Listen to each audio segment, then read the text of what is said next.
Hello, I want to talk about time-related work rules. That is, I'm going to talk about work time. I'm going to explain what duty time is. I would like to explain rest time, and last but not least, we will see what break time is. Okay, so let's look at our typical situation where we have the simulator session with the debriefing and the briefing. And of course, we have an instructor that we want to assign to these duties. In this case, now we have to make sure that we don't violate any work rule. That means that we don't give him too much work. For the purpose of this video, I would like to show that a little bit different, like this. Here we have our briefing, our simulator, and our debriefing session.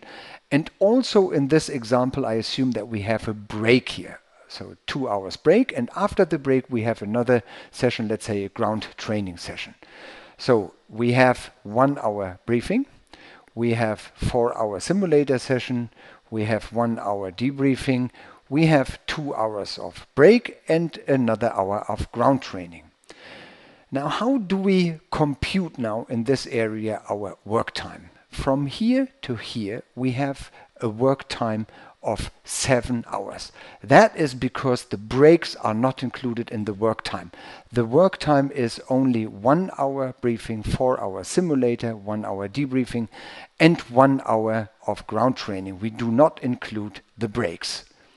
The duty time, however, is 9 hours because the duty time is work time plus break. The duty time can be seen as an availability time. The instructor is available in these 9 hours for any assignment. The instructor can be used for any assignment during these 9 hours.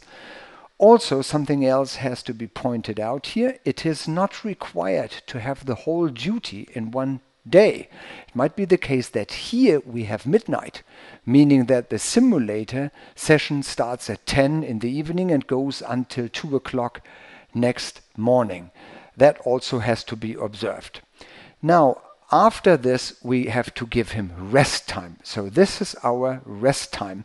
After the duty, the instructor needs a minimum, in this example, of 10 hours rest time. But that is just an example. So we have here our minimum rest time is 10 hours. It should be noted that the minimum rest time sometimes can be dependent on the work time of the previous duty, so that the computation of the minimum rest time is a function of the work time within the last duty period. I hope that this makes the concept of duty, work time, break time, and rest time a little bit clearer.